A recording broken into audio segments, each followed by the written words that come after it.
ஹரே கிருஷ்ணா.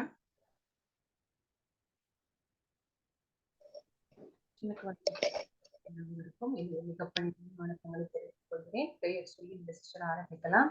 ஓம் நமோ பகவதே வாசுதேவாய. ஓம் நமோ பகவதே வாசுதேவாய. ஓம் நமோ பகவதே வாசுதேவாய. ஓம் அஜ்ஞானத்திமிராந்தஸ்ய ஞானாஞ்சலசலாக்கயா சக்ஷுருன்மிலிதம் येन तस्मै श्रीगुरवे नमः. नमः ॐ विष्णुपादाय कृष्णपृष्ठाय भूतले श्रीमते भक्तिवेदान्त स्वामिनिधि नामिने नमस्ते सरस्वती देवे गौरवाणी प्रचारिणे निर्विशेष शून्यवादी पाश्यतादिसतारिणे हे कृष्ण करुणा सिंधु दीनबंधु जगत्पते गोपेश गोपिकाकांत राधाकांत नमोस्तुते तप्तकांचन गौरंगी राधे वृंदावनेश्वरी वृषभानुसुते देवी प्रणमामि हरिप्रिये. जय श्री कृष्ण चैतन्य प्रभु नित्यानंद श्री अद्वैत गदाधर श्रीवासादि गौर भक्तवृंद. हरे कृष्ण कृष्ण कृष्ण हरे हरे हरे राम राम राम हरे हरे हरे कृष्ण कृष्ण कृष्ण हरे हरे हरे राम राम राम हरे हरे हरे कृष्ण कृष्ण कृष्ण हरे हरे हरे राम राम राम हरे हरे. जगत गुरु शील प्रभुपाद की जय. हरे कृष्ण हरे हरे हरे राम राम राम हरे हरे हरे कृष्ण कृष्ण कृष्ण हरे हरे हरे राम राम हरे हरे हरे कृष्ण कृष्ण कृष्ण हरे हरे हरे राम राम हरे हरे हरे कृष्ण कृष्ण कृष्ण हरे हरे हरे राम राम हरे हरे कृष्ण कृष्ण कृष्ण हरे हरे हरे राम राम हरे हरे कृष्ण कृष्ण कृष्ण हरे हरे हरे राम राम हरे हरे कृष्ण कृष्ण कृष्ण हरे हरे हरे राम राम हरे हरे हरे कृष्ण कृष्ण कृष्ण हरे हरे हरे राम हरे हरे हरे कृष्ण कृष्ण कृष्ण हरे हरे हरे राम हरे हरे हरे कृष्ण कृष्ण कृष्ण हरे हरे हरे राम हरे हरे हरे कृष्ण कृष्ण कृष्ण हरे हरे राम हरे हरे. ஸ்ரீ ஸ்ரீ ராதா கோவிந்தர் இஸ்கான் பெங்களூருக்கு நம்முடைய பணிவான வணக்கங்களை சமர்ப்பித்துவிட்டு இந்த செஷனுக்கு செல்லலாம். ஹரே கிருஷ்ண கிருஷ்ண கிருஷ்ண ஹரே ஹரே ஹரே ராம ராம ராம் ஹரே ஹரே.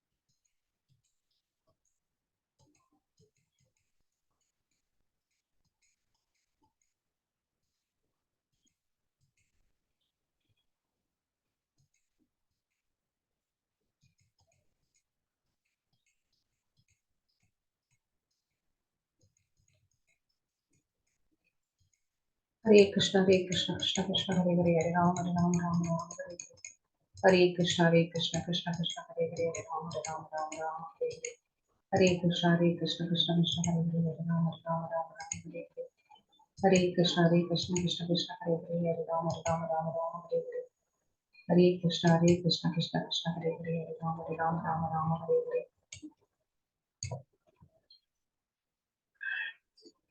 ஹரே கிருஷ்ணா. நேத்து நம்ம 13வது சாப்டர்ல பகவான் கிட்ட அர்ஜுனர் 6 கொஸ்டின்ஸ் கேட்கிறார் அப்படிங்கறத நம்ம பார்த்தோம். சேத்ர அப்படின்னா என்ன, சேத்ரக்ஞ அப்படின்னா என்ன, அப்புறம்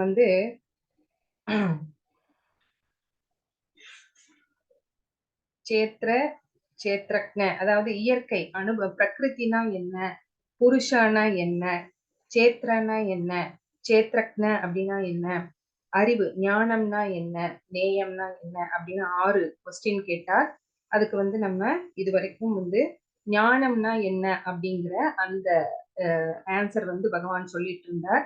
8 to 12 ஸ்லோகங்கள்ல 20 விதமான அமானித்துவம், அமிர்தத்துவம் அப்படின்னு விஷயங்கள் வந்து 20 விஷயங்களை லிஸ்ட் பண்ணினார். அந்த லிஸ்ட் பண்ணிட்டு இதெல்லாம் தான் வந்து ஞானம், மத்ததெல்லாம் வந்து அறியாமை, அஞ்ஞானம் அப்படின்னு சொல்லிட்டார். ஆனா கூடவே வந்து இன்னொரு விஷயம் இருக்குது. இந்த 20 விஷயம் இருந்தா அவங்க வந்து ஞானமுடையவர்களா அப்படின்னு கேட்டா இல்லைன்னு தான் சொல்லணும். ஏன் அப்படின்னு கேட்டா கூடவே என்ன இருக்கணும் அப்படின்னா பக்தி இருக்கணும். பகவான் மேல பக்தி இல்லாம இந்த 20 விஷயங்களும் ஒருத்தர்கிட்ட இருக்கு அப்படின்னா அதனால எந்த பயனும் இல்ல. எப்படி ஒரு ஜீரோ இருக்கு அதுக்கு வந்து வேல்யூ கிடையாது. அதுக்கு முன்னாடி ஒரு 1 போட்டா அதான் வந்து அதுக்கு 10ங்கிற அந்த வேல்யூ கிடைக்குது. சோ அந்த மாதிரி தான் இந்த 20 விஷயங்கள் இருந்தாலுமே கூட அது வந்து ஒருத்தனை வந்து ஞானவான் அப்படின்னு சொல்லக்கூடிய அந்த ஸ்டேஜ்ல அவன் இல்ல. ஏன்னா அவன்கிட்ட பக்தி இல்லைன்னு வச்சுக்கோங்களேன். அதனால எந்த பயனும் கிடையாது அப்படின்னு ஸ்ரீல பிரபுபாதர் வந்து சொல்றார். இந்த 13வது பதத்துல பகவான் என்ன சொல்றார் அப்படின்னு பார்க்கலாம். ஞேயம் யத்தத் பிரவிஷ்யாமி யஜ்ஞாத்வாம்ருதம் அஸ்னுதே அநாதிமத் பரம் பிரம்ம ந சத்தன்னாசத் உச்யதே. தற்போது எதை அறிவதால் நீ அமிர்தத்தை சுவைப்பாயோ அந்த அறியப்படும் பொருளை நான் உனக்கு விளக்குகிறேன். ஆரம்பம் இல்லாததும் எனக்கு கீழ்ப்பட்டதும் பிரம்மன் ஆத்மா என்று அழைக்கப்படுவதுமான இது ஜட உலகின் காரணம் மற்றும் விளைவுகளுக்கு அப்பாற்பட்டு விளங்குகின்றது. அதாவது போன ஸ்லோகத்துல ஞானத்தை பத்தி சொன்னார். அப்போ அந்த ஞானத்தினால் அறியப்படும் பொருள் என்ன அப்படின்னா அதுதான் ஞேயம். அப்போ அந்த அறியப்படும் பொருள் என்ன அப்படின்னு கேட்டா அதுதான் ஆத்மா. அத பத்தி தான் இப்ப இங்க பேசுறார். சோ எதை அறிவதால் நீ அமிர்தத்தை சுவைப்பாயோ அந்த அறியப்படும் பொருள் எது? ஞேயம். ஞேயம் எது? ஆத்மா. அதுக்கு ஆரம்பம் இல்லை. எனக்கு கீழ்ப்பட்டது, பகவானுக்கு கீழ்ப்பட்டது. அதுக்கு ஒரு பேர் இருக்கு, பிரம்மன்னும் ஒரு பேர் இருக்கு, ஆத்மா அப்படின்னு சொல்றாங்க. இதுதான் வந்து ஜட உலகின் காரணம் மற்றும் விளைவுகளுக்கு அப்பாற்பட்டு விளங்குகிறது. ஏன்னா அது நித்தியமானது, நிரந்தரமானது. அதனால இந்த விளைவுகளுக்கெல்லாம் உட்படுவது கிடையாது ஆத்மா. அதுதான் வந்து இந்த ஸ்லோகத்துல வந்து சொல்லி இருக்கிறாங்க. ஞானத்தின் மூலம் என்ன தெரிந்து கொள்ளலாம் அப்படிங்கறத இந்த ஸ்லோகத்துல சொல்லியிருக்கிறாரு. அப்போ இந்த ஸ்லோகத்துல ஆத்மா, பரமாத்மா, அப்புறம் இவங்க 2 பேத்துக்கும் உள்ள உறவு, இந்த இதுதான் வந்து இப்போ இருக்கிற ஸ்லோகத்துல பகவான் வந்து சொல்ல போறார். சோ இந்த இந்த இதுல வந்து அமிர்தம் போன்றது, இதை பற்றி நீ தெரிந்து கொண்டால் இது அமிர்தத்தை போல சுவைக்க தகுந்தது. சோ இது ஜீவாத்மாவை பற்றி இந்த ஸ்லோகம் பர்டிகுலரா யாரை பத்தி சொல்லுதுன்னா நம்மளுடைய ஆத்மா, அதாவது ஜீவாத்மாவை பற்றி சொல்றது. சோ இதுல ஸ்ரீல பிரபுபாதர் வந்து என்ன சொல்றார் அப்படின்னு நம்ம பார்க்கலாம். ஞானத்தினால் அறியப்பட வேண்டியவற்றை ஒன்றன் பின் ஒன்றாக முதலில் வந்து நம்மளுடைய இந்த ஜீவாத்மா, அதுக்கப்புறம் பரமாத்மா, இத பற்றி விளக்குகிறது. சோ இத பற்றி நம்ம வந்து புரிஞ்சுக்கிட்டோம் அப்படின்னா அது எப்படிப்பட்டது? அமிர்தத்தை போன்றது அப்படின்னு தான் இங்க வந்து ஸ்ரீல பிரபுபாதர் தன்னுடைய உரையிலே சொல்லியிருக்கிறார். அப்புறம் இங்க ஒரு ஸ்லோகம் எங்க அப்படின்னா ஸ்மிருதியில் சொல்லப்பட்டிருக்கிறது. தாச பூதோ ஹரே ஏவ நான்யஸ்வைவ கதாசன. அதாவது ஜீவாத்மாக்கள் பரமபுருஷுடைய சேவையில் நித்தியமாக ஈடுபட்டுள்ளனர். ஜீவாத்மாக்களுடைய ஸ்வரூப நிலை என்ன? நாம் எல்லோருமே சர்வைட்டர்ஸ் டு லார்ட் கிருஷ்ணா. நம்ம எல்லோருமே பகவானுடைய தொண்டர்கள் அப்படிங்கிறது தான். சோ பிரம்மாவை பற்றி இந்த ஸ்லோகத்தில், பிரம்மனை பற்றி இந்த ஸ்லோகத்தில் கொடுக்கப்பட்டுள்ள விவரங்கள் ஜீவாத்மாவை பற்றியதாகும். இந்த பர்டிகுலர் ஸ்லோகத்துல பிரம்மன் அப்படின்னு வந்திருக்கு அப்படின்னா அது யாரை குறிக்குது அப்படின்னா ஜீவாத்மாவை குறிக்குது. நம்ம முதல்ல ஒரு ஸ்லோகத்துல பார்த்தோம், பிரம்மன் அப்படிங்கிறது இடத்துக்கு ஏத்த மாதிரி 3 பொருள்களை உடையது அப்படின்னு பார்த்தோம். 3 விதமா பொருள் கொள்ளணும். அப்ப இங்க நம்ம என்ன அர்த்தம் எடுத்துக்கணும்? இந்த ஸ்லோகத்துல ஜீவாத்மா அப்படின்னு எடுத்துக்கணும். சோ விஞ்ஞான பிரம்ம என்றும் அனந்த பிரம்ம அல்ல என்றும் புரிந்து கொள்ளப்பட வேண்டும். அனந்த பிரம்ம அப்படின்னா பரபிரம்மனை குறிக்கக்கூடியது. சோ இங்க வந்து பிரம்மன் அப்படின்னா ஜீவாத்மா, பரபிரம்மன் அப்படின்னா அது பரமாத்மா அப்படிங்கறத நம்ம புரிஞ்சுக்கணும் அப்படின்னு ஸ்ரீல பிரபுபாதர் தன்னோட உரையில வந்து சொல்லியிருக்கார்.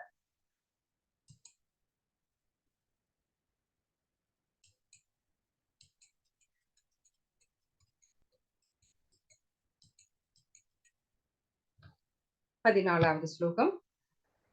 சர்வத பாணிபாதம் தத் சர்வதோக்ஷசி கிரோமுகம் சர்வத ஸ்மிருதி மல்லோகே சர்வம் ஆவருத்ய திஷ்டதி.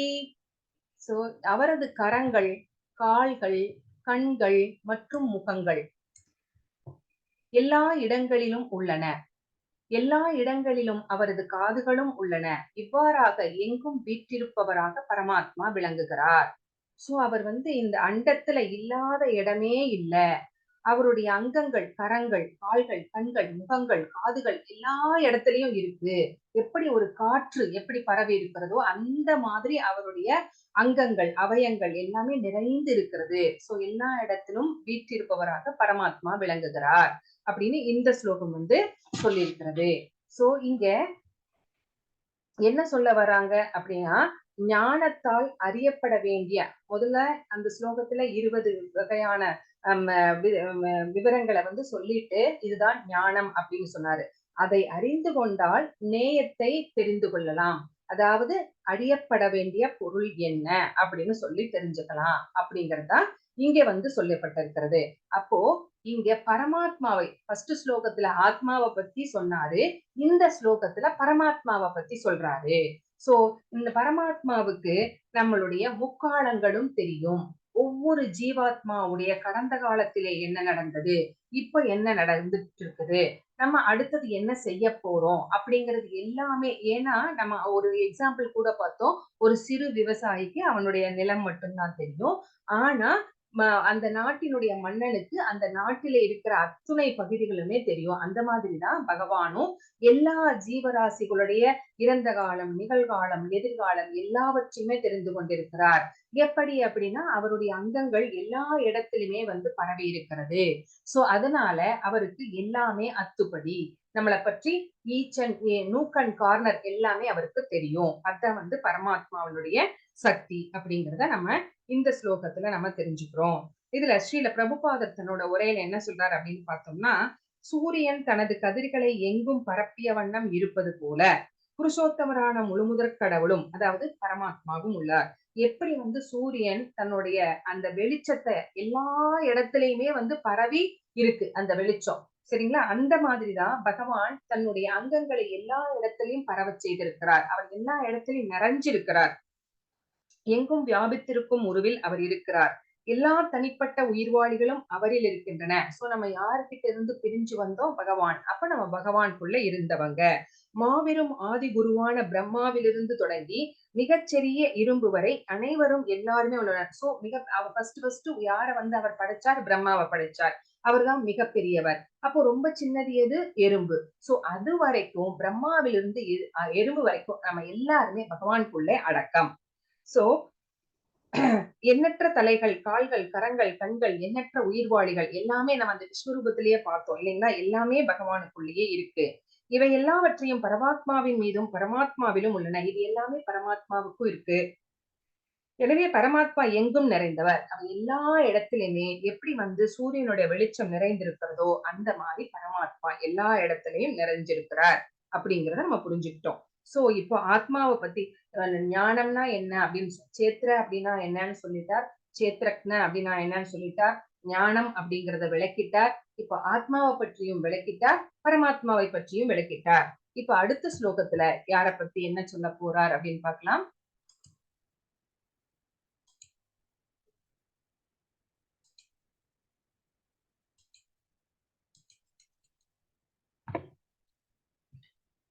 அடுத்த ஸ்லோகம் 15வது ஸ்லோகம். சர்வேந்திரிய குணாபாசம் சர்வேந்திரிய விவர்ஜிதம் அசக்தம் சர்வபுருச்சைவ நிர்குணம் குணபோக்த்ருச்ச.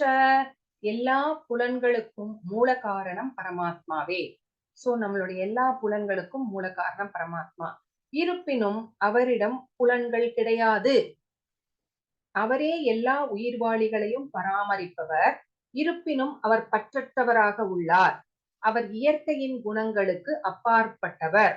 அதே சமயத்தில் ஜட இயற்கையின் எல்லா குணங்களுக்கும் அவரே எஜமானர். சோ இப்பவும்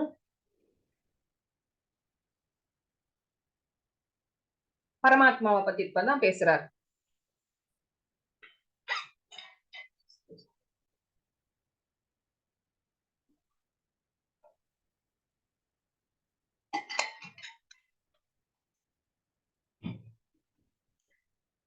இங்க முதல் ஸ்லோகத்துல ஒண்ணு சொன்னார், என்னன்னு பாருங்க.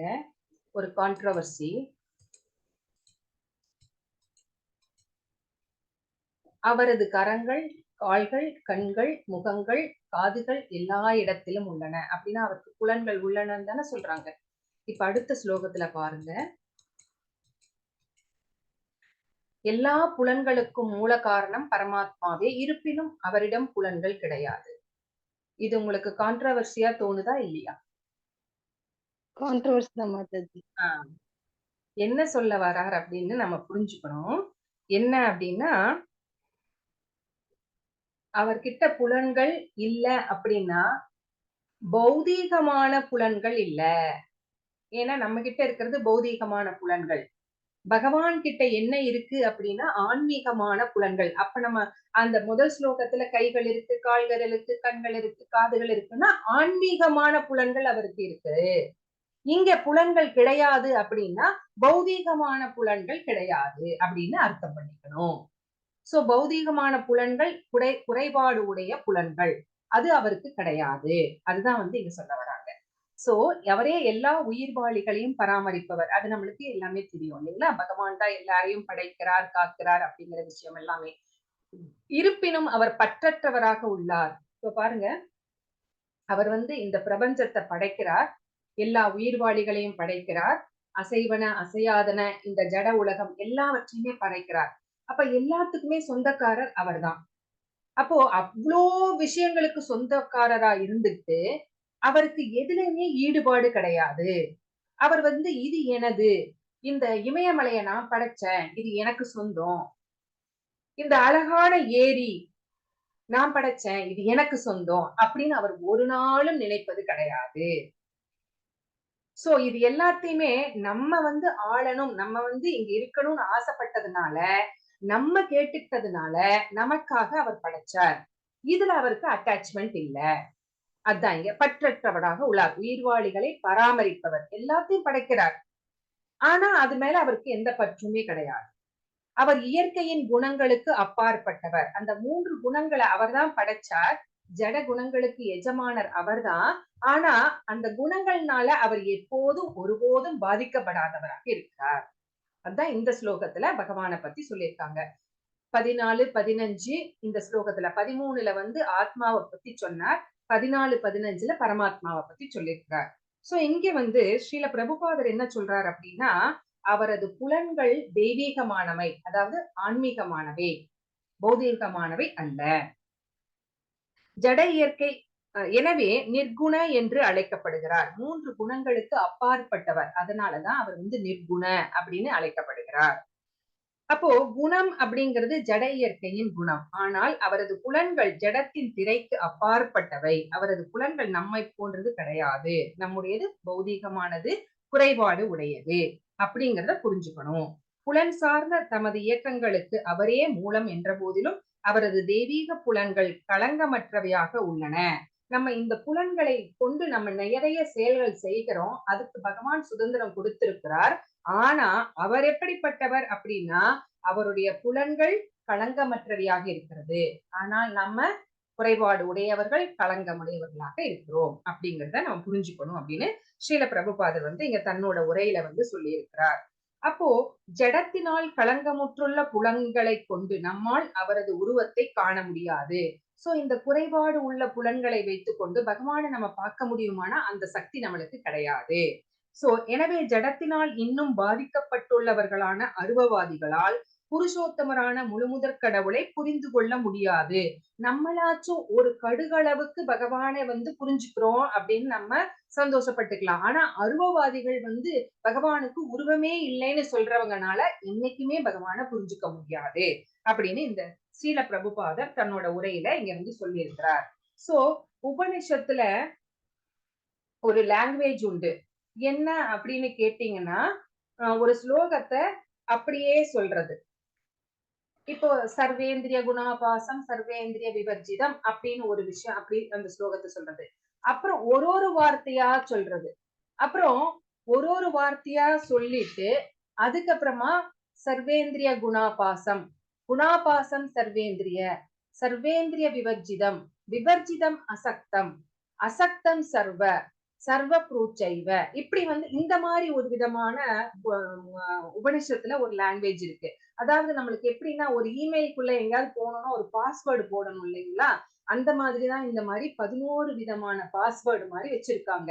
அதனாலதான் வேதத்தை கற்றுக்கொள்வதும் அத அந்த அந்த வேதத்திலே வந்து நிபுணராக இருப்பதும் வந்து ரொம்ப ரொம்ப கடினமான செயல். ஆனா அத வந்து சில பேர் வந்து 4 வேதங்களையுமே வந்து சதுர்வேதிகள்னு சொல்லுவாங்க. கரைச்சு குடிச்சிருப்பாங்க. அந்த மாதிரி இருக்கிறவங்க இந்த மாதிரி 11 விதமான பாஸ்வேர்ட்ஸ் எல்லாம் கத்து வச்சுட்டு இருப்பாங்க.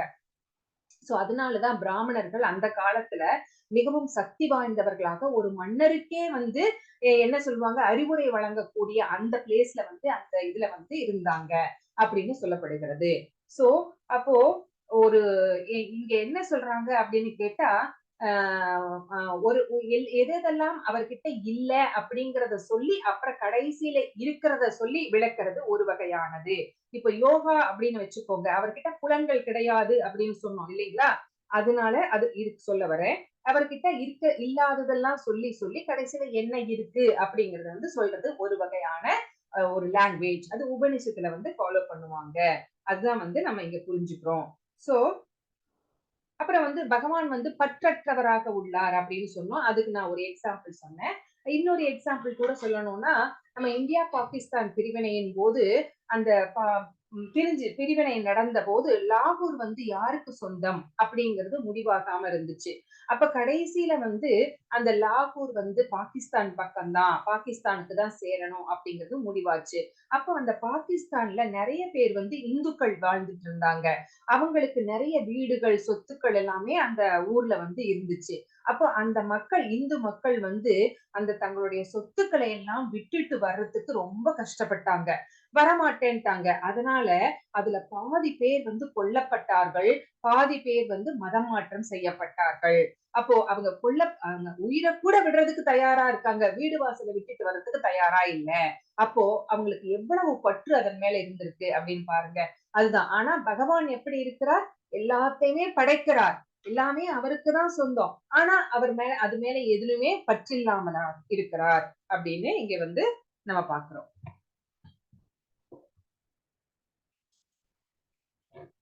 16வது ஸ்லோகம். பகீர் அந்தஸ்ய பூதானாம் அசரம் சரம் ஏவச்ச சுஷ்மத்வாத் தத் அவிக்னேயம் தூரஸ்தம் சாந்திகே சதத். பரம உண்மை எல்லா உயிர்வாளிகளின் உள்ளும் புறமும் உள்ளார். அசைவன மற்றும் அசையாதவற்றிலும் உள்ளார். அவர் சூட்சுமமானவர் என்பதால் ஜடப்புலன்களின் வலிமையால் காண்பதற்கோ அறிவதற்கோ அப்பாற்பட்டவர். மிக மிக தொலைவில் இருப்பினும் அவர் அனைவரின் அருகிலும் உள்ளார். சோ அவர் வந்து பரம உண்மை. எல்லாரோட உயிர்வாளிகளுக்குள்ளேயும் இருக்கிறார், வெளியிலும் இருக்கிறார். அசைவன அசையாதன எல்லாவற்றிலும் இருக்கிறார். அவரை நம்மளால பார்க்க முடியாது. சூட்சுமமானவர். நமக்கும் அவருக்கும் நடுவுல ஒரு திரை இருக்கிறது. சோ அந்த புலன்கள் நம்மளுடைய புலன்களுடைய அந்த குறைபாடுடைய புலன்களை வச்சுட்டு அவரை வந்து பார்க்கவும் முடியாது, அவரை அறிந்து கொள்ளவும் முடியாது. எல்லாத்துக்கும் அப்பாற்பட்டவராக அவர் இருக்கிறார். ரொம்ப தொலைவுல இருந்தாலும் அவர் மிக அருகிலும் இருக்கிறார். ஏன்னா பூலோக விருந்தாவனத்துல இருந்தாலும் பரமாத்மாவாக நம்ம எல்லாருடைய மனசிலும் அவர் அருகிலே இருக்கிறார். சோ இங்க ஸ்ரீல பிரபுபாதர் தன்னோட உரையில இந்த ஜடப்புலன்களை கொண்டு அவரை காணவோ புரிந்து கொள்ளவோ முடியாது. எனவே பௌதீக மனமோ புலன்களோ அவரை புரிந்து கொள்ள உதவாது அப்படின்னு வேதம் சொல்கிறது. எவனொருவன் தனது மனதையும் புலன்களையும் பக்தி தொண்டின் மூலம் கிருஷ்ண உணர்வை பயிற்சி செய்து தூய்மைப்படுத்தி விட்டானோ அவனால் அவரை இடைவிடாமல் காண முடியும். சோ மனச அடக்கி புலன்களை அடக்கி யாருடைய மனதுல களங்கங்கள் இல்லாம இருக்கோ அவங்கதான் பக்குவப்பட்டவர்கள். அவங்க வந்து பகவானை பார்த்து கொண்டே இருக்க முடியும் இடைவிடாமல். இறைவனிடம் பிரேமையை விருத்தி செய்து கொண்ட பக்தன் அவரை இடைவிடாது காண இயலும் என்று பிரம்ம சம்ஹிதையிலும் உறுதி செய்யப்பட்டுள்ளது. பிரம்ம சம்ஹிதை சொல்லுது இந்த மாதிரி ஒரு மகாத்மா பகவானை எப்போதுமே இடையறாது பார்த்து கொண்டே இருக்க முடியும். ஆனா அதுக்கு முன்னாடி நம்ம மனசுல இருக்கிற மெட்டீரியல் டிசையர்ஸ், சென்ஸ் கிராட்டிபிகேஷன், நம்ம மனசுல இருக்கிற களங்கங்கள் இதையெல்லாம் தூய்மைப்படுத்தணும் அப்படின்னா அது பெரிய விஷயம். அதுக்கு நிறைய ஜென்மங்கள் எடுக்கணும். ஒரு சிலருக்கு நிறைய ஜென்மங்கள், இன்னொரு ஒரு சிலருக்கு அது சீக்கிரமே நடந்தாலும் நடக்கும். அது அவங்க கருமாவை பொறுத்தது. சோ இது வந்து மிகப்பெரிய விஷயம். சோ அந்த பௌதிக கண்கள்னால பார்க்க முடியாது. ஆனா பக்குவப்படுத்தி மனக்கடக்கங்களை வந்து மனக்கலக்கங்களை கண்டாமினேஷன்ஸ வந்து ரிமூவ் பண்ணவங்களுக்கு அது வந்து பகவானை பார்க்க முடியும் அப்படின்னு இங்க வந்து பிரம்ம சம்ஹிதையில் சொல்லப்பட்டிருக்கிறது. பகவத்கீதையும் அதை வந்து சொல்லியிருக்கிறது. சோ இங்க நம்ம பாக்குறோம் யார் நமக்கு ரொம்ப நெருக்கமானவர். இங்க பாருங்க பகவான் வந்து ரொம்ப தொலைவுல இருக்கிறார் அப்படின்னு ஒரு வார்த்தை சொன்னேன். அவரே அருகிலும் இருக்கிறார் அப்படின்னு நான் சொன்னேன். இப்ப பாருங்க நம்மளுக்கு நம்மளுடைய நம்ம என்ன நினைக்கிறோம் அப்படிங்கிறது நம்மளுடைய கணவருக்கோ பிள்ளைகளுக்கோ வந்து நம்ம சொன்னாதான் தெரியும். ஆனா நம்ம சொல்லாமலே நம்ம மனசுக்குள்ள இருக்கிற பரமாத்மாவுக்கு அத்துணை விஷயங்களும் அத்துப்படி. அப்போ யார் நமக்கு நெருக்கமானவராக இருக்கிறார்? நம்முடைய ஒரு கணவருக்கு மனைவி நெருக்கம் கிடையாது. ஒரு கணவருக்கு மனைவி நெருக்கம் கிடையாது. மனைவிக்கு கணவர் நெருக்கம் கிடையாது. மற்ற அம்மா அப்பாக்களோ பிள்ளைகளோ யாரும் நெருக்கம் கிடையாது. சுக்ருதம் சர்வ பூதானாம் எல்லா உயிர்வாளிகளில் உற்ற நண்பனாக இருக்கிறேன்னு 5.29ல சொன்னாரு பகவான். அதேதான் இங்கேயும் சொல்றார். அனைவரின் அருகிலும் உள்ளார். பகவான் நம்ம மனசுல பரமாத்மாவாக இருக்கிறார். சோ அவர்தான் நம்மளுக்கு நெருக்கமானவர் இல்லைங்களா? நெருக்கமானவர் நம்முடைய கணவரோ மனைவியோ பிள்ளைகளோ அம்மா அப்பாவோ வேறு சொந்த பந்தங்களோ உறவினர்களோ நண்பர்களோ கிடையாது. பகவான் மட்டும்தான் வெல்விஷர் உற்ற நண்பர். சோ அவர்தான் நமக்கு நெருக்கமானவர்.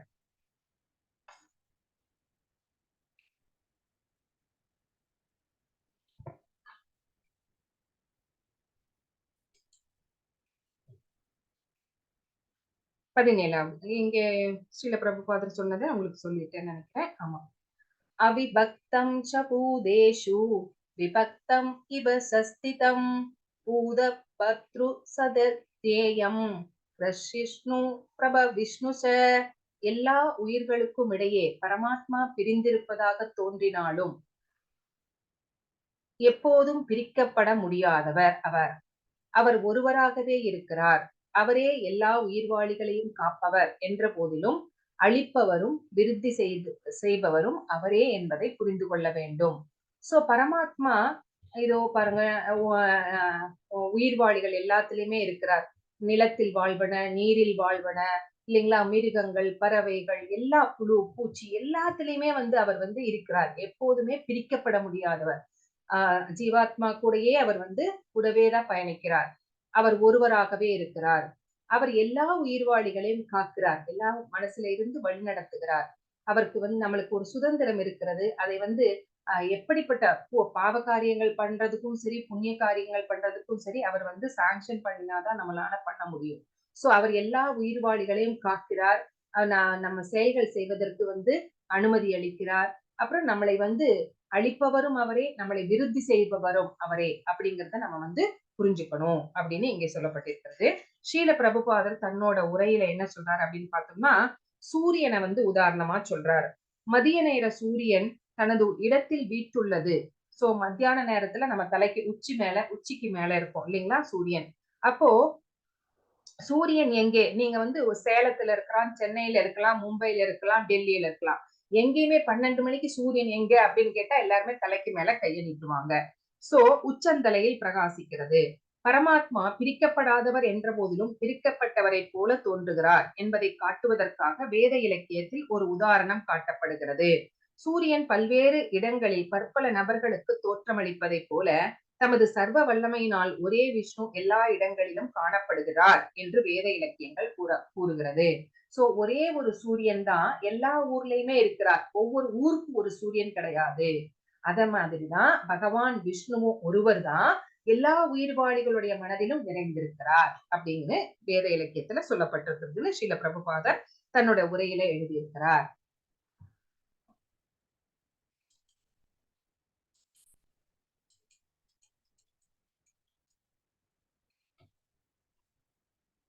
பதினெட்டாவது ஸ்லோகம்.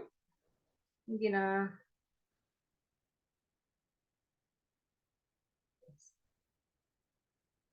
ज्योतिषाम् अपि तज्ज्योतिस् तसमः परम उच्यते ஞானம் ஞேயம் நாணகம் யம் ஸ்ருதி சர்வஸ்ய விஷ்டிதம். பிரகாசிக்கும் பொருள்கள் எல்லாவற்றிற்கும் மூலம் அவரே. அவரே ஜடத்தின் இருட்டிற்கும் அப்பாற்பட்டவராக தோன்றாதவராகவும் உள்ளார். அவரே அறிவாகவும் அறியப்படும் பொருளாகவும் அறிவின் இலக்காகவும் உள்ளார். அவர் ஒவ்வொருவருடைய இதயத்திலும் வீற்றுள்ளார்.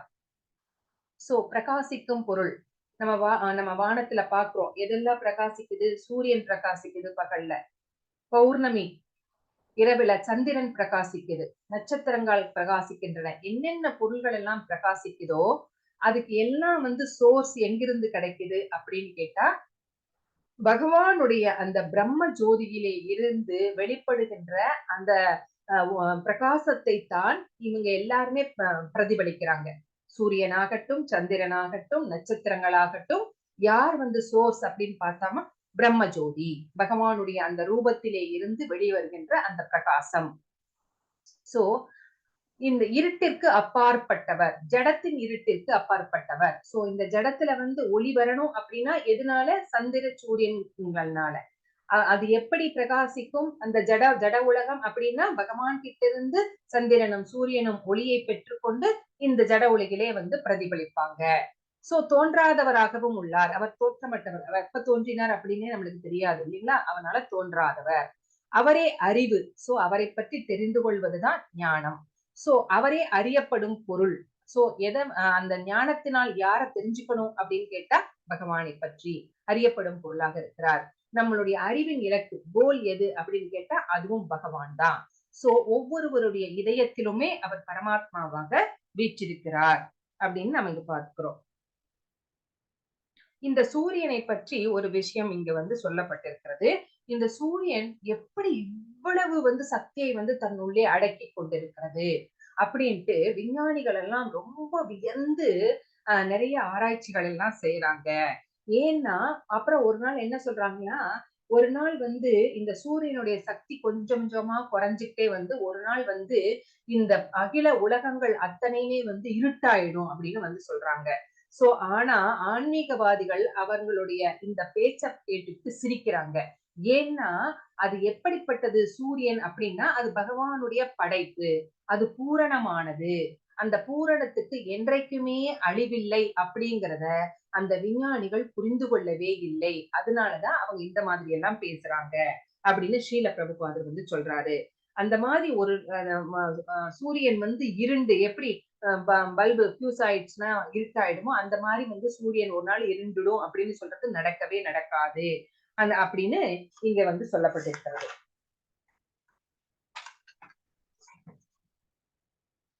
ஏன்னா பகவான் எப்படிப்பட்டவர்? சக்திமான். அவருடைய படைப்புகள் அனைத்தும் பூரணமானது. இங்கே ஸ்ரீல பிரபுபாதர் என்ன சொல்றார்? ஆதித்ய வர்ணம் தமச பரஸ்தாத் அப்படின்னு ஸ்வேதாஸ்வர உபனிஷத்திலிருந்து மேற்கோள் காட்டுறார். சோ பகவான் எப்படிப்பட்டவராம்? அவர் சூரியனை போன்றவராம், நித்தியமாக பிரகாசிக்க கூடியவராம். இந்த ஜட உலகின் இருட்டிற்கு மிக மிக மிக மிக அப்பாற்பட்டு விளங்குகிறார். இந்த ஜட உலகத்துல இருட்டு நிறைந்திருக்கிறது. இந்த இருட்டு உலகத்திற்கு ரொம்ப அப்பாற்பட்டு பகவான் விளங்குகிறார் அப்படின்னு இங்க சொல்லப்பட்டிருக்கிறது.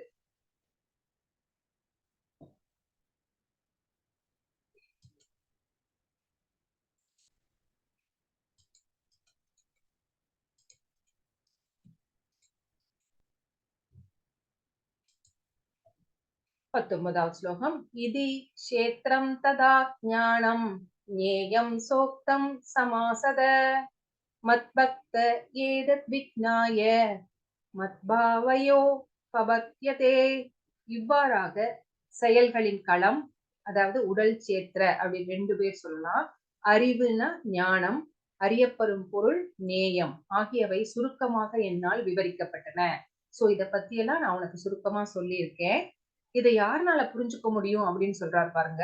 எனது பக்தர்கள் மட்டுமே இவற்றை முழுமையாக புரிந்து கொண்டு எனது இயற்கையை அடைய முடியும். சோ இதை யாருனால புரிஞ்சுக்க முடியும் அப்படின்னா, யார் எனக்கு தூயமையான பக்தி தொண்டு செய்கிறார்களோ அவர்கள்னால மட்டும்தான் இதை புரிஞ்சுக்க முடியும். மற்றவர்கள்னால இதை புரிஞ்சுக்க முடியாது, அபக்தர்கள்னால புரிஞ்சுக்க முடியாது. சோ பக்தர்கள் புரிந்து கொண்டு என்னுடைய இயற்கை, என்னுடைய தாம் கோலோக பிருந்தாவனத்திற்கு சேர முடியும். மற்றவர்கள்னால புரிஞ்சுக்கவும் முடியாது, அங்க வரவும் முடியாது அப்படின்னு இங்க பகவான் திட்டவட்டமாக சொல்லி இருக்கிறார். ஸ்ரீல பிரபுபாதர் தன்னோட உரையில ஏதாவது சொல்றாரா அப்படின்னு பார்த்தா, பக்தர்கள் மட்டுமே பகவத்கீதையை புரிந்து கொண்டு பலனை அடைய முடியும் அப்படின்னு ஒரே வார்த்தையில ஸ்ரீல பிரபுபாதர் முடிச்சிட்டாரு. சோ அதுதான் இங்க சொல்லப்பட்டிருக்கிறது. மற்றவர்கள்னால புரிஞ்சுக்க முடியாது. பக்தர்கள் அரசியல்வாதிகளோ, இல்ல மனைவிக்கு பக்தர்களோ, இல்ல நாட்டுக்கு பக்தர்களோ, இப்படி யாராலுமே இதை புரிஞ்சுக்கிட்டு பகவானை சென்று அடைய முடியாது. யார் கிருஷ்ணருக்கு பக்தர்களாக இருக்கிறார்களோ அவர்களால மட்டும்தான் இப்ப சொன்ன இந்த விஷயங்கள் களம், அறிவு, நேயம் இந்த மாதிரி விஷயங்களை எல்லாம் புரிஞ்சுக்க முடியும் அப்படின்னு இங்க சொல்லியிருக்கிறார்.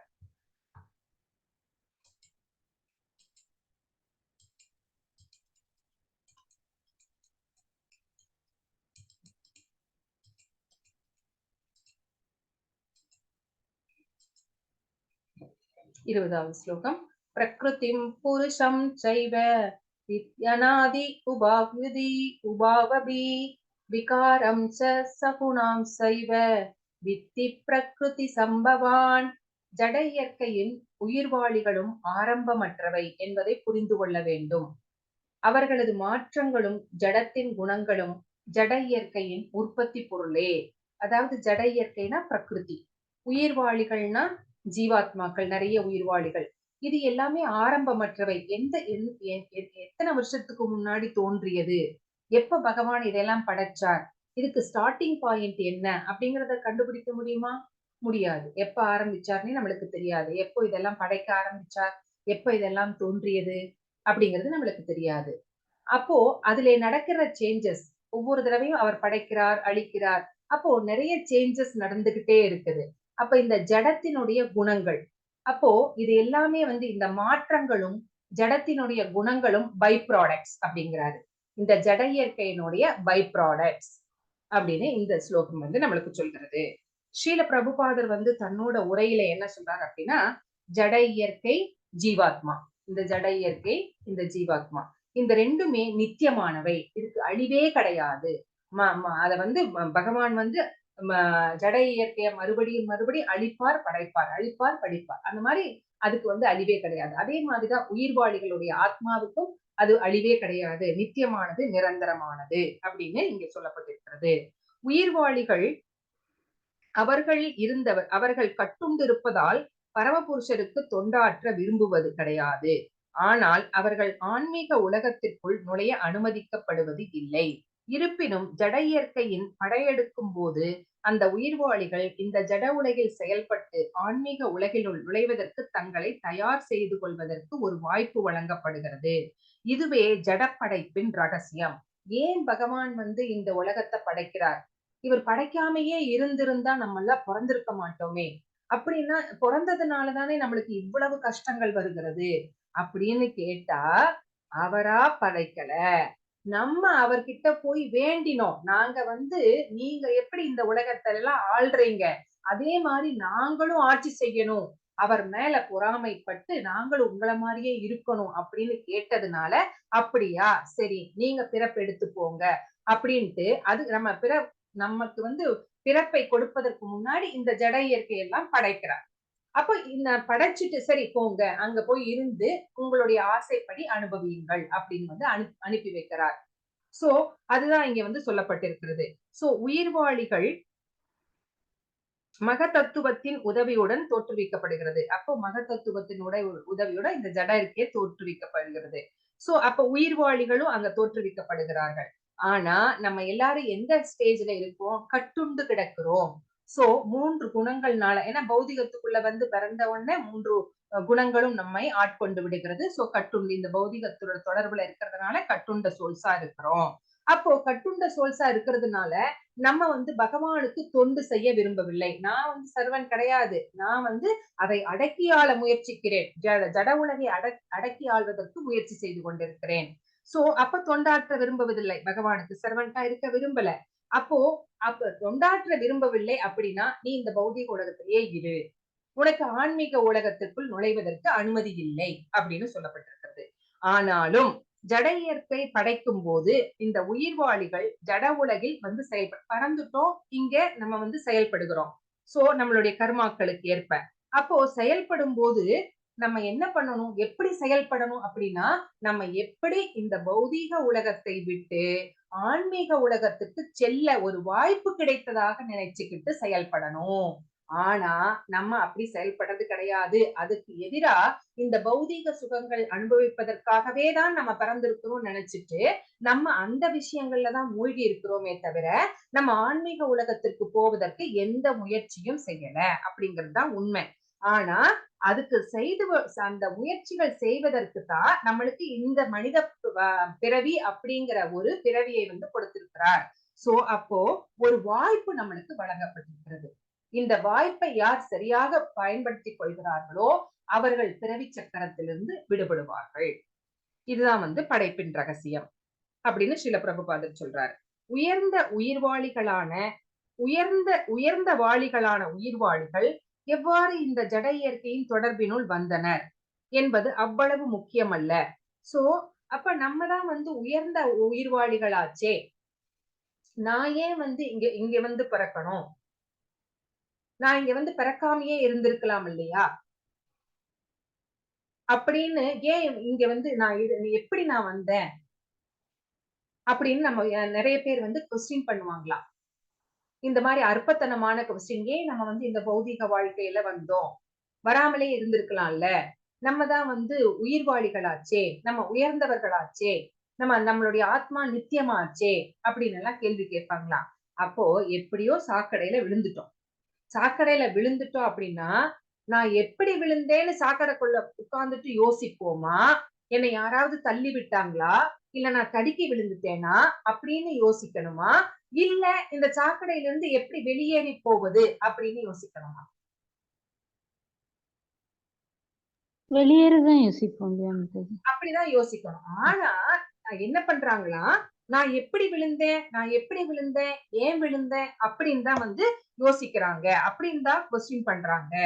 ஏன் நடைபெற்றது என்பதை பரமபுருஷ பகவானுக்கு தான் தெரியும். நம்ம ஏன் இந்த உலகத்துக்கு வந்தோம், நம்மளுடைய அந்த நோக்கம் என்ன அப்படிங்கறதெல்லாம் பகவானுக்கு தெரியும். ஆனா நமக்கு தெரியாது. ஆனா விழுந்துட்ட நம்ம இதுல இருந்து வெளியேறி போகணும் அப்படின்னு தான் நம்ம முயற்சி செய்யணும் அப்படின்னு இங்க வந்து ஸ்ரீல பிரபுபாதர் வந்து விளக்கம் கொடுக்கிறார்.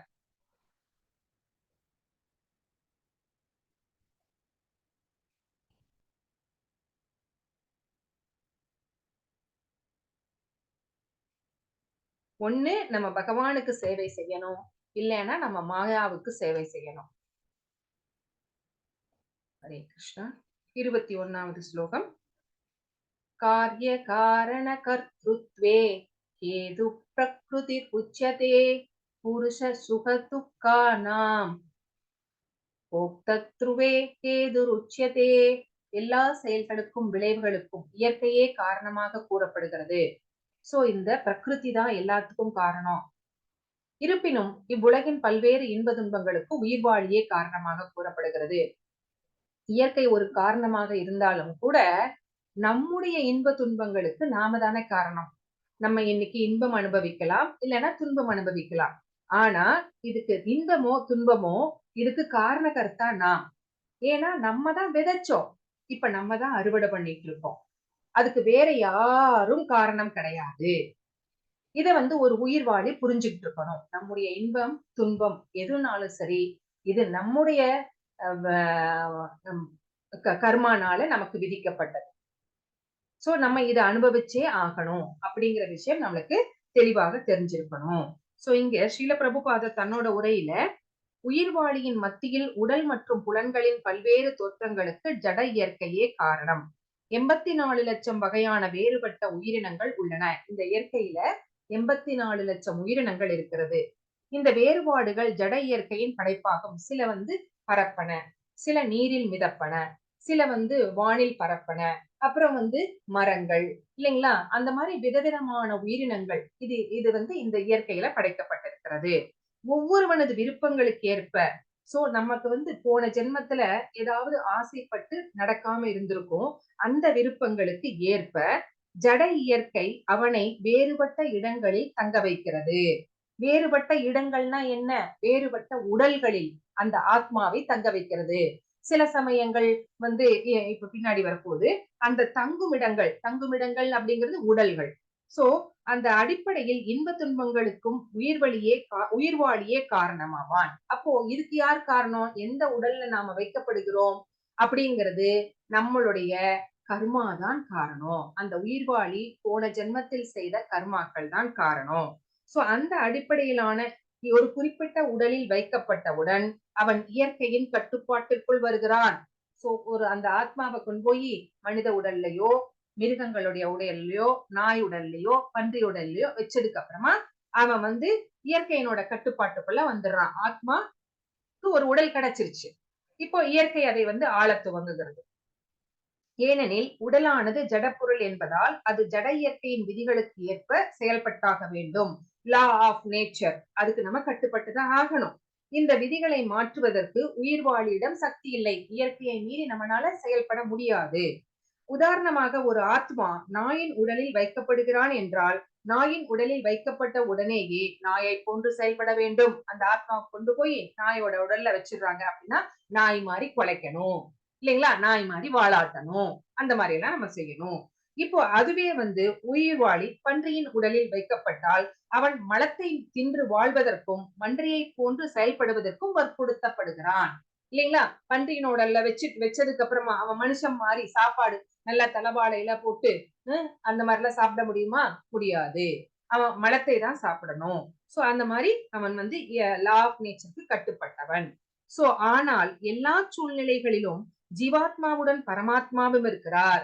அப்போ நம்மளுடைய இந்த ஆத்மா மனித உடல்ல வச்சாலும் சரி, நாயோட உடல்ல வச்சாலும் சரி, பன்றியினுடைய உடல்ல வச்சாலும் சரி, இல்ல மலத்திலே நெளிகின்ற ஒரு புழுவினுடைய உடலிலே வைத்தாலும் சரி, பரமாத்மா நம் ஆத்மாவோடையே கூடயே டிராவல் பண்றார். அப்போ அவர் தானே நம்மளுக்கு நெருக்கமானவர். நம்மளுடைய கணவரோ நம்முடைய மனைவியோ அம்மா அப்பாவோ குழந்தைகளோ நம்ம கூட வர்றாங்களா? இல்ல, பகவான் தான் வர்றார், பரமாத்மா தான் வர்றார். சோ இங்கே எல்லா சூழ்நிலைகளும் ஜீவாத்மாவுடன் பரமாத்மாவும் இருக்கிறார். இது வேதங்களில், அதாவது முண்டக உபனிஷத்துல சொல்லப்பட்டிருக்கிறது. துவா சுபர்ணா சயுஜா சகாய, அதாவது பரமபுருஷர் உயிர்வாளியின் மீது மிகவும் கருணை உடையவராக இருப்பதா. ஏன்னா அவர் கருணாசாகர் இல்லையா, அவர் அதனாலதான் அவருக்கு வந்து பக்தவக்ஷலன் அப்படின்னு பேரு. சோ அந்த மாதிரி பரமாத்மா உருவில் அவர் எப்போதும் எல்லா சூழ்நிலையிலும் ஜீவாத்மாவுடன் இருக்கிறார். சோ எப்பவுமே அவர் நம்மளை விட்டு பிரிவதே கிடையாது அப்படிங்கிறது இந்த ஸ்லோகத்தின் மூலம் ஸ்திரமாக நிரூபிக்கப்பட்டிருக்கிறது.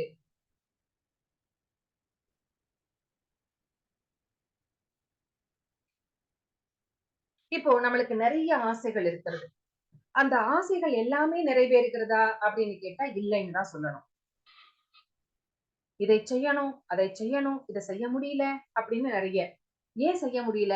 சில சில ஆசைகள் செய்ய முடியுது, சில ஆசைகள் செய்ய முடியல. ஏன்னா பகவான் அதுக்கு அனுமதி கொடுக்கல.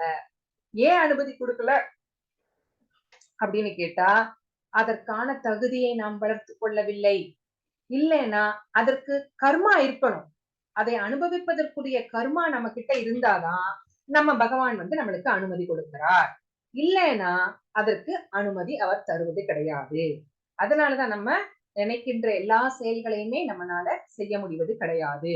இப்போ ஒருத்தன் திருடுறான், கொள்ளையடிக்கிறான், கற்பழிக்கிறான், இந்த மாதிரி பாவ செயல்கள் செய்யணும்னா கூட பகவானுடைய அனுமதியின்றி செய்ய முடியாது. அப்ப நீங்க கேட்கலாம், பகவான் இதையெல்லாம் தடுத்துடலாமே அப்படின்னு கேட்கலாம் இல்லைங்களா. உங்க மனசுல ஏன் அவளை திருட சொல்றாங்க, ஏன் அவனை கற்பழிக்க சொல்றாங்க, இதெல்லாம் பாவம் தானே அப்படின்னு நீங்க நினைக்கலாம்.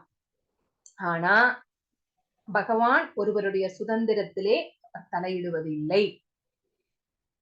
ஒரு எப்படி மாட்டை வந்து ஒரு கம்ப நட்டு மாடை வந்து கட்டிடுறாங்க. அந்த கயிறு எவ்வளவு நீளம் இருக்கிறதோ அது வரைக்கும் அது சுதந்திரம் இருக்கிறது, அது வந்து சுற்றி வருவதற்கு.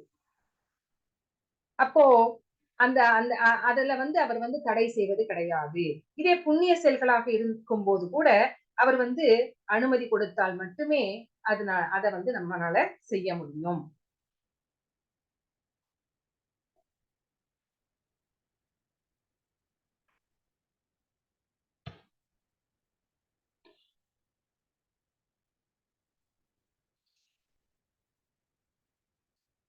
சோ அடுத்த ஸ்லோகம்.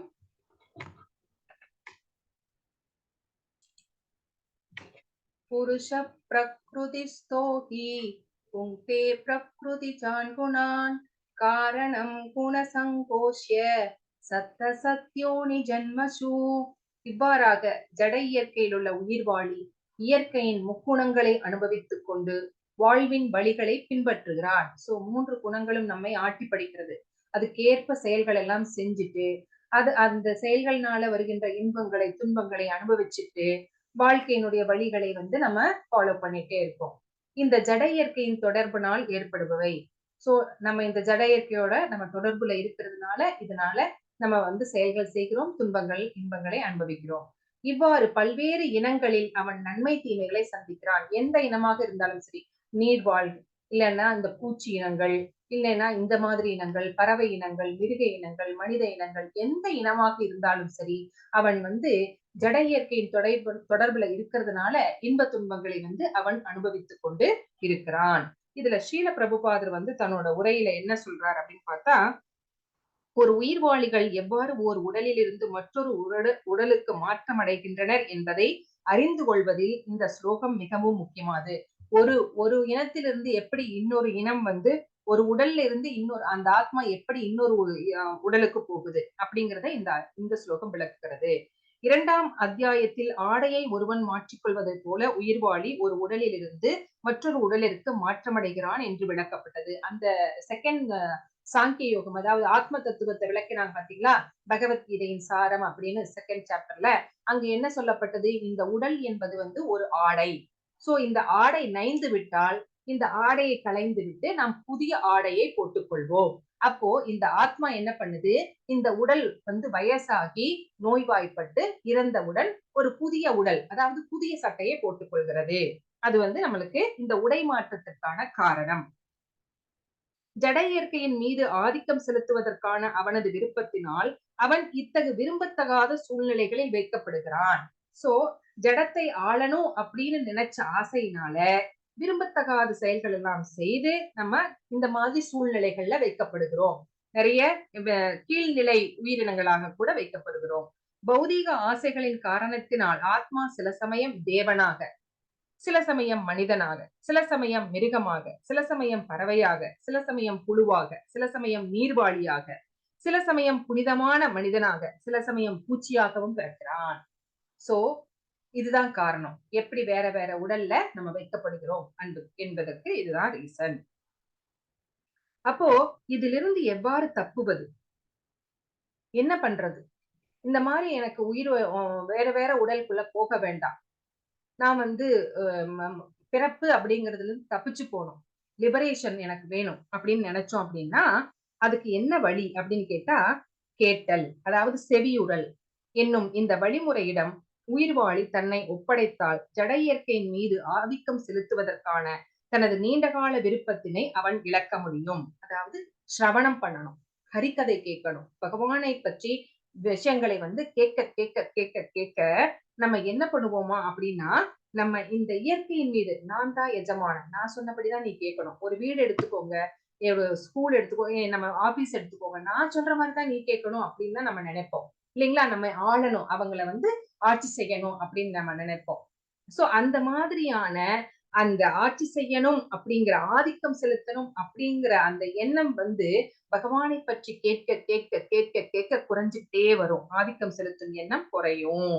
அப்போ அந்த நீண்ட கால ஆசை, ஆதிக்கம் செலுத்தணும் அப்படிங்கிறது நீண்ட கால ஆசை, அவனை விட்டு என்றைக்கு நீங்குகிறதோ அவன் படிப்படியாக ஆன்மீகத்தை அனுபவிக்க தொடங்குகிறான்.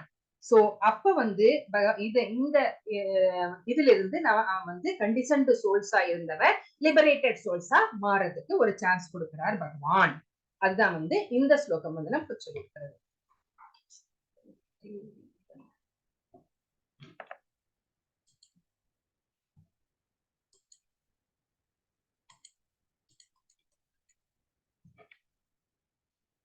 उपद्रष्टानुमन्ता च कर्ता पोक्ता महेश्वर பரமாத்மேதி சாயுக்தோ தேகேஸ்மின் புருஷ பர. இருப்பினும் இவ்வுடலில் மற்றொருவரும் இருக்கிறார், அவர் தெய்வீக அனுபவிப்பாளர்.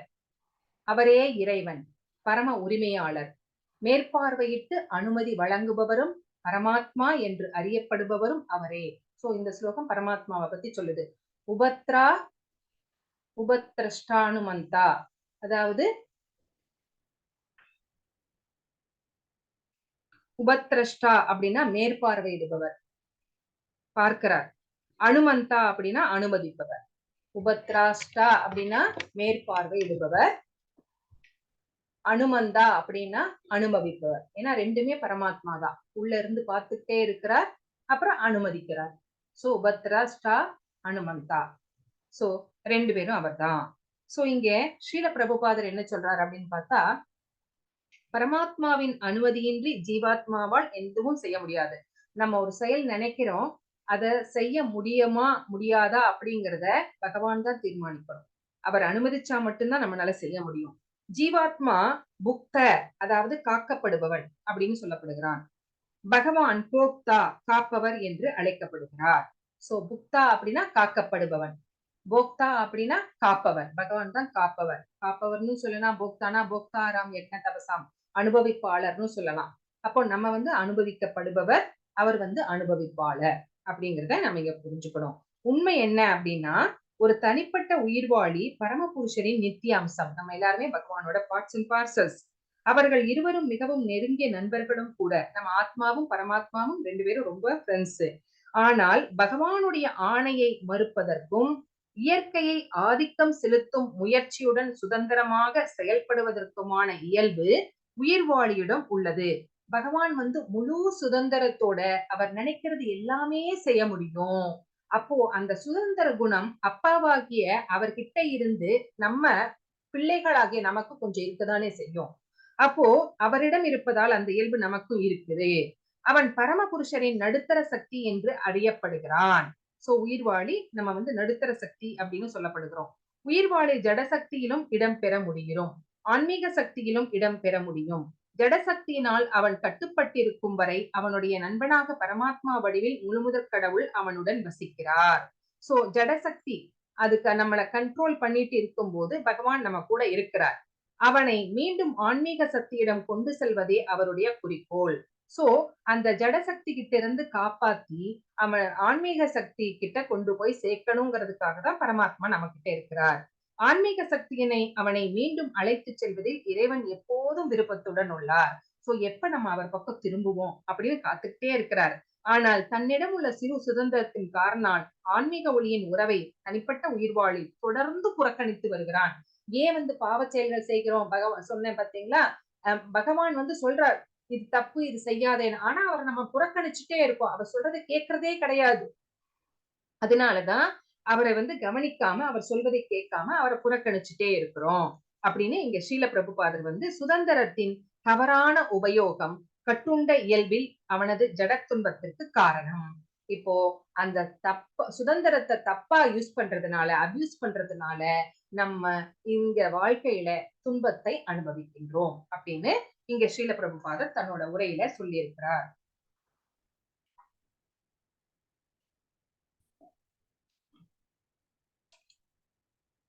யஏவம் வேத்தி புருஷம் பிரகிருதிம் ச குணைः சக சர்வதா வர்த்தமானோபி நசபூயோபி ஜாயதே.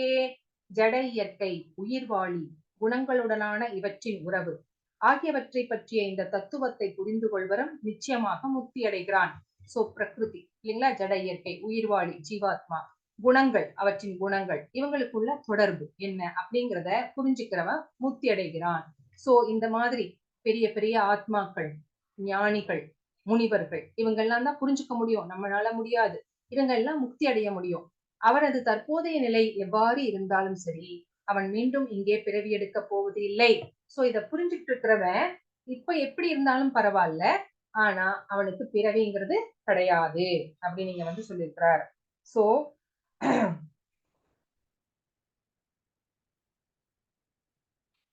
இங்க ஸ்ரீல பிரபுபாதர் தன்னோட உரையில என்ன சொல்றாரு அப்படின்னு பார்த்தா, அதிகாரிகள், சாதுக்கள், ஆன்மீக குரு, இந்த சங்கத்தோடு கூடிய சுய முயற்சியினால் ஒருவன் தனது நிலையை புரிந்து கொண்டு, சோ இந்த சத் சங்கத்துல இருந்து நாம எந்த நிலையில இருக்கோம் அப்படிங்கிறத புரிஞ்சுக்கணும்.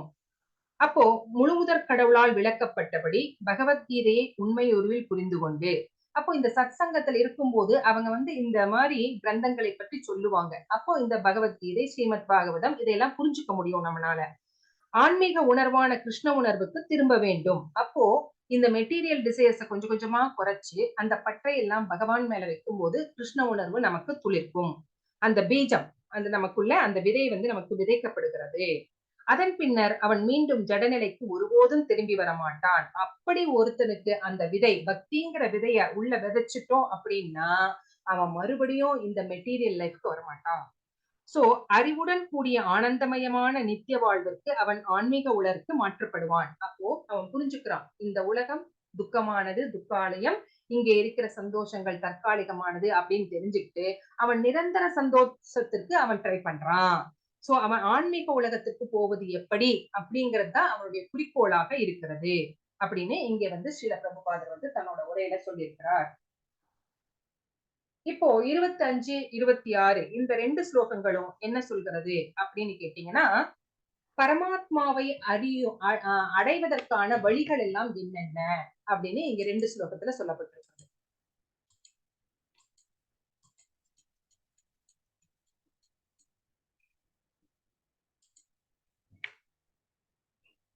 த்யானேனாத்மனி பஷ்யந்தி கேசித் ஆத்மானமாத்மனா அன்யே சாங்கேன யோகேன கர்மயோகேன சாவரே. தங்களுக்குள் இருக்கும் பரமாத்மாவினை சிலர் தியானத்தினாலும், சிலர் ஞானத்தை வளர்ப்பதாலும், வேறு சிலர் பலனை எதிர்பாராது செயல்படுவதாலும் காண்கின்றனர். சோ அந்த ஞானிகள், சன்னியாசிகள் அவங்கெல்லாம் பரமாத்மா தங்க மனசுக்குள்ள பரமாத்மா இருக்கிறார். அதை எப்படி அறிய முயற்சி செய்கிறார்கள்னா, சில பேர் தியானத்தால, அதாவது அஷ்டாங்க யோகம் செய்வதனால.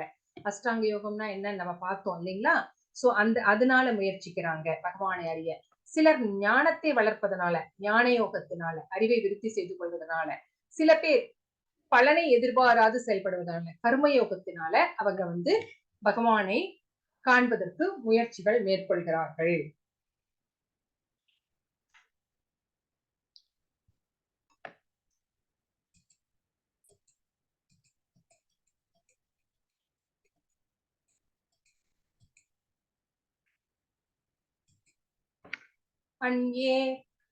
अन्ये एवमजानन्द श्रुत्वान्येप्य उपासते तेभि साधितरन् एव மிருத்யும் ஸ்ருதி பராயண. வேறு சிலர் ஆன்மீக ஞானத்தில் ஆழ்ந்த அனுபவம் இல்லாத போதிலும் பிறரிடமிருந்து முழுமுதற் கடவுளை பற்றி கேட்பதன் அடிப்படையில் அவரை வழிபடத் தொடங்குகின்றனர். முதல் ஸ்லோகத்துல என்ன பார்த்தோம்? அஷ்டாங்க யோகம், ஞான யோகம், கர்மயோகம். இதுல பகவானை பரமாத்மாவை அறிய முயற்சி செய்கிறார்கள் சிலர். இன்னும் சில பேர் ஆன்மீகத்துல அவ்வளோ அனுபவம் இல்லாட்டினாலும் மத்தவங்க கிட்ட கேட்கறது மூலமா, பகவானை பற்றி கேட்கறது மூலமா இங்க பாருங்க, கபில முனி தன்னுடைய தாயான தேவகுதிக்கு பகவானை பத்தி சொல்றார். சோ இந்த மாதிரி கேட்கறது மூலமா பகவானை பற்றி தெரிந்து கொள்ள, அறிந்து கொள்ள முயற்சி செய்கிறார்கள். அதிகாரிகளிடமிருந்து, அதாவது மிகப்பெரிய ஆச்சாரியர்களிடமிருந்து கேட்பதற்கான தங்களது இயல்பின் காரணத்தினால் அவர்களும் பிறப்பு இறப்பு வழியினை கடந்து செல்கின்றனர். சில பேர் என்ன சொன்னாலும், யார் என்ன சொன்னாலும் கேட்க மாட்டாங்க. நான் தான் பெரியவன், எனக்கு பெரியவன் வேற யாருமே கிடையாது அப்படின்னு சொல்லுவாங்க. அந்த மாதிரி பணிவா கேட்கறதுக்கு கூட என்ன சொல்றது, அதுக்கு கூட கொடுப்பனை இருக்கணும் இல்லைங்களா? ஆனா இப்ப இருக்கிற காலத்துல 99.9% எப்படி இருக்காங்க? அபக்தர்களாதான் இருக்காங்க. எது சொன்னாலும் எனக்கு தான் எல்லாம் தெரியும், பெருசா இவன் ஏதோ தெரிஞ்ச மாதிரி சொல்ல வந்துட்டான் அப்படின்னு தான் நினைப்பாங்க இல்லையா? சோ ஆனா ஆச்சாரியர்களிடம் கேட்பதற்கான தன்னுடைய இயல்பு, அது நம்ம மனசுக்குள்ளேயே, நம்ம சொரூபத்திலேயே, நம்ம குணத்திலேயே, நம்ம ஜீன்லயே இருக்கணும். அடுத்தவங்க பெரியவங்க சொல்றதை கேட்கணும் அப்படிங்கிறது. அந்த மாதிரி இருக்கிற காரணத்தினால அவங்க பிறப்பு இறப்பு சக்கரத்திலிருந்து தப்பி வெளியே போயிடுறாங்க, லிபரேட்டட் ஆயிடுறாங்க, மோட்சம் அடைகிறார்கள் அப்படின்னு இந்த ஸ்லோகம் நமக்கு சொல்லியிருக்கு. ஸ்ரீல பிரபுபாதரம் கூட சாதாரண மனிதனை பொறுத்தவரையில் அவன் நல்ல ஆத்மாவாக இருந்தால் செவியுறுதல், அதாவது சிரவணம், கேட்கிறது என்னும் வழிமுறையின் மூலம் முன்னேற்றம் அடைவதற்கான வாய்ப்பு அவனுக்கு உள்ளது. செவியுறுதல் முறை மிகவும் முக்கியமானது. சோ நவீன உலகில் கிருஷ்ண உணர்வை பிரச்சாரம் செய்த பகவான் சைத்தன்யர் கேட்பதற்கு மிகவும் முக்கியத்துவம் கொடுத்தார். நம்மளுக்கு தெரியும் சைத்தன்ய மகாபிரபு சிரவணத்துக்கு ரொம்ப முக்கியத்துவம் கொடுத்தார்.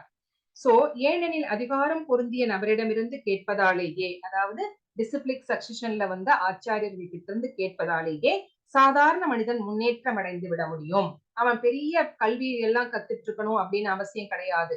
கல்விமானாக அப்புறம் நிறைய எல்லாம் இருக்கணும், அவனுக்கு குவாலிட்டிஸ் எல்லாம் தகுதிகள்லாம் இருக்கணும்னு கிடையாது. ஆனா அவனுக்கு கேட்கணும் அப்படிங்கிற ஆவல், நம்பிக்கை, பக்தி இருக்கணும். அதிலும் குறிப்பாக பகவான் சைத்தன்யர் உபதேசித்தபடி ஹரே கிருஷ்ண கிருஷ்ண கிருஷ்ண ஹரே ஹரே, ஹரே ராம ராம ராம ஹரே ஹரே என்னும் தெய்வீக சத்தத்தை கேட்க வேண்டும். சோ இந்த மகா மந்திரத்தை கேட்கணும். தூய பக்தரிடம் அடைக்கலம் கொண்டு தன்னுணர்வை பற்றி அவரிடமிருந்து கேட்டு அவரது அடிச்சுவடுகளை பின்பற்றும் அளவிற்கு ஒருவன் அதிர்ஷ்டசாலியாக இருந்தால், அதாவது ஒரு குரு கிட்ட சரணடைஞ்சு அவர் சொல்படி கேட்டு நடக்கிறவனா இருந்தா, அந்த அதிர்ஷ்டம் அவனுக்கு இருந்தா அவன் படிப்படியாக தூய பக்தன் தளத்துக்கு உயர்த்தப்படுகிறான். அவன் ஒரு தூய பக்தனாக ஆவதற்கு எல்லா வகையான சான்ஸும் இருக்கு. இந்த ஸ்லோகத்தில் செவியுறுதல் என்னும் வழிமுறை பலமாக பரிந்துரைக்கப்பட்டுள்ளது. இது மிகவும் பொருந்தக்கூடியது. ஒரு சாதாரண மனிதன் பெரும்பாலும் தத்துவவாதிகளைப் போல திறனுடையவனாக இல்லாமல் இருக்கலாம். அவன் பெரிய பிலாசபரா இருக்க வேண்டாம். அங்கீகரிக்கப்பட்ட நபரிடமிருந்து நம்பிக்கையுடன் செவியுறுதல் அவனுக்கு துணையாக அமையும். சோ ஒரு தூய்மையான பக்தன், மிகப்பெரிய ஆச்சாரியர், அந்த டிசிப்ளிக் சக்சஷன்ல இருந்து வந்த ஒரு குரு கிட்ட இருந்து கேட்பதன் மூலமாகவே ஒரு தூய பக்தனாக அவர் மாறலாம். சோ அதனால ஜட உலகை தாண்டி அவன் பகவானுடைய திருநாட்டிற்கு செல்லக்கூடிய வாய்ப்பு அவனுக்கு வழங்கப்படுகிறது. சோ இதுதான் வந்து 26வது ஸ்லோகத்துல நமக்கு கிடைத்த வாழ்க்கைக்கான பாடம். ஹரே கிருஷ்ணா டிவோட்டீஸ். நான் இதோ